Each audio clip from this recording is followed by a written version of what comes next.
నమస్తే మేడం. నమస్తే. ఈ రోజు ఇక్కడ ట్రాన్స్‌జెండర్స్ జరిగిన ముఖ్య ఉద్దేశ్యం ఏంటి సమావేశం? షీలా అనే ఒక ట్రాన్స్ మహిళని నిన్న పట్టపగలే దారుణంగా ఆహ్, చాలా హింసించి బ్లేడులతో, చాకులతో కోసి మర్డర్ చేశారు ఒక గ్యాంగ్. ఒక రౌడీ గ్యాంగ్. గత 2 సంవత్సరాలుగా పోలీసులకి చెప్తున్నాం, వాళ్ళు చాలా నేరాలు చేస్తున్నారు. ముఖ్యంగా మా కమ్యూనిటీ వాళ్ళని టార్గెట్ చేస్తున్నారు. ఎవరైతే భిక్షాటనకెళ్తున్నారో, సెక్స్ వర్క్ చేస్తున్నారో వాళ్ళని పట్టుకొని కొట్టడము, కొయ్యడము, వాళ్ళని బెదిరించి వాళ్ళ గూగుల్ పేలోంచి పైసలు ట్రాన్స్‌ఫర్ చేసుకోవటం, బంగారు నగలు తీసుకోవడం ఇవన్నీ చేస్తున్నారు. మీరు యాక్ట్ చేయండి అని చెప్పినా కూడా పోలీస్ డిపార్ట్మెంట్ పట్టించుకోలేదు. ఈరోజు ఆమె హత్యకు గురైంది. ఇది ఎన్ని రోజుల నుంచి జరుగుతుంది? తన మీద దాడి చేయాలని ఎవరున్నారు వాళ్ళ అక్కడ అంటే సైడ్? ఇది ఒక రౌడీ గ్యాంగ్. వీళ్ళకి ఏంటంటే ఈజీ టార్గెట్ గా కనపడింది ట్రాన్స్‌జెండర్ కమ్యూనిటీ. వీళ్ళ దగ్గర అయితే పైసలు ఉంటాయి. హ్మ్. వీళ్ళని ఎవరు ప్రొటెక్ట్ చేయరు. మెయిన్ పోలీసులు కూడా వీళ్ళని పట్టించుకోరు. ఎవరు వీళ్ళకి హెల్ప్ గా రారు. సమాజంలో ఎవరికి వీళ్ళు సపోర్ట్ లేరు అనేసి వాళ్ళు ఈజీ టార్గెట్ చేస్తారు. ఎందుకు అసలు ట్రాన్స్‌జెండర్స్ ని చాలా టార్గెట్ చేస్తున్నారు? రీసెంట్లీ మేము కూడా చాలా విన్నాం. ఈ షీల అనే అమ్మాయి అనే కాదు, చాలా మందిని అసలు ఎంత అంటే ఇంకా కూడా చాలా మంది పైన కూడా అయ్యాయి. ఎందుకు ట్రాన్స్‌జెండర్స్ దగ్గరనే డబ్బులు ఉంటాయి, వాళ్ళని అటాక్ చేయాలని ఎందుకు అనుకుంటున్నారు సమాజంలో వ్యక్తులందరూ? ట్రాన్స్‌జెండర్స్ దగ్గర డబ్బులు ఉంటాయి. బట్ ఆ డబ్బులకి సెక్యూరిటీ ఉండదు యాక్చువల్‌గా. ఓకే. సో, ట్రాన్స్‌జెండర్ అడుక్కొని లేదా ఒళ్ళమ్ముకొని తెచ్చుకున్న కొద్ది పైసలు వాళ్ళు జమ చేసి పెట్టుకుంటారు. వాళ్ళ ఫ్యూచర్ కోసం.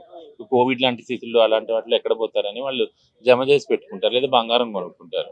ఎందుకంటే వాళ్ళకి బ్యాంక్ అకౌంట్ లేదు, ఐడీ కార్డ్ లేదు, ఆధార్ కార్డ్ లేదు, ఏమీ లేవు కదా! వాళ్ళ దగ్గర ఉన్నది అదొక కొద్దిగే. వాళ్ళకేందంటే వీళ్ళని టార్గెట్ చేస్తే ఇవి ఈజీగా తొందరగా వస్తాయి. ఈజీ మనీ వచ్చేస్తాయి వీళ్ళ దగ్గర నుంచి. పైగా వీళ్ళని టార్గెట్ చేస్తే ఎవరు అడిగేవాళ్ళు లేరు కదా! మెయిన్ ముఖ్యం అది. వాళ్ళ గురించి కొట్లాడే వాళ్ళు లేరు. ఒక అన్న రాడు, ఒక తమ్ముడు రాడు, పోలీస్ స్టేషన్‌లో పోలీసులు పట్టించుకోరు. పోలీసులకే నెత్తి నొప్పి వీళ్ళు.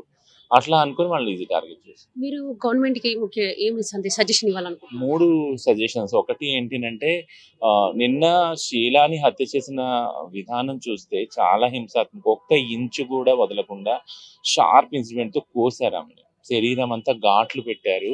మేము వెళ్ళేటప్పటికి ఆమెకి రక్తం కూడా లేదు. అంటే చాలా బక్కగా ఉంది మనిషి. రక్తం లేదు. నెత్తి పగలగొట్టి చంపేశారు. అంత అంటే ఇదొక ద్వేషం కనబడుతుంది వెనకాల. ఇంత ద్వేషం ట్రాన్స్‌జెండర్ వ్యక్తుల మీద ఎందుకొస్తుంది?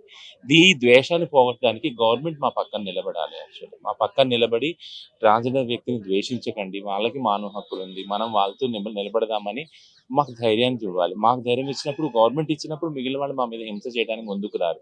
అది ఒకటి. రెండో విషయం వచ్చి రిజర్వేషన్ ఏదైతే ఉందో మమ్మల్ని ఇళ్లలోనే పెట్టుకోరు మా తల్లిదండ్రులు.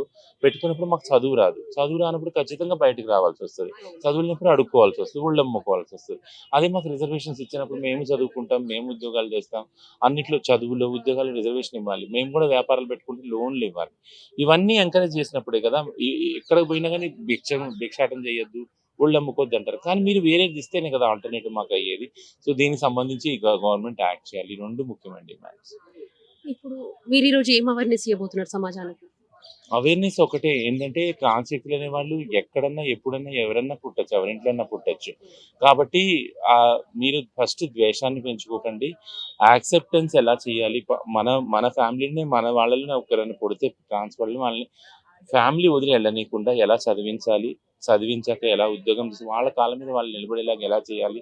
అనే దాని మీద మనం కాన్సంట్రేట్ చేసినప్పుడు సమాజంలో ట్రాన్స్‌జెండర్ పట్ల వివక్షత అనేది మెల్లమెల్లగా తగ్గుతుంది. సీఎం రేవంత్ రెడ్డి గారు ట్రాన్స్‌జెండర్ గురించి కూడా మీకు చూస్తామని ముందే మనకి 6 స్కీమ్స్‌కో కాంగ్రెస్ స్కీమ్‌లో చెప్పారు కూడా మనకి ముందు. పథకాలలో కూడా చెప్పారు. మరి ఏమన్నా మీకు అమలులోకి వచ్చాయా? మహాలక్ష్మి పథకం అయితే పెట్టారు రాంగానే ఫస్ట్ అనౌన్స్ చేశారు. ఇక ఈ క్యాబినెట్ మీటింగ్ తర్వాత ఇంకా మాకు గత ప్రభుత్వం టైంలో అయితే 2,00,00,000 బడ్జెట్ అలాట్ చేశారు. కానీ అది చాలా ఎండింగ్‌లో అయింది. సో, అది దాన్ని కంటిన్యూ చేస్తారా? వెల్ఫేర్ బోర్డ్‌ని కంటిన్యూ చేస్తారా? లేదా అన్నది ఒకవేళ అది కంటిన్యూ చేసి వెల్ఫేర్ స్కీమ్స్ వస్తే గనుక ఖచ్చితంగా పరిస్థితి మారుతది. సో, దాన్ని కంటిన్యూ చేయాలని సీఎం గారిని అడుగుతున్నాను. ఇప్పుడు మీకు ట్రాన్స్‌జెండర్స్‌కి ఇప్పుడు బస్‌లో ఫ్రీ బస్ స్కీమ్స్ నడుస్తున్నాయా మీకు? హ్మ్. ఫ్రీ బస్ స్కీమ్ ఉందా? ఉంది. ఫ్రీ బస్ స్కీమ్ ఉంది. డిస్ట్రిక్ట్ నుంచి అయితే ఫ్రీగా రాగలుగుతాం. Thank you. Thank you.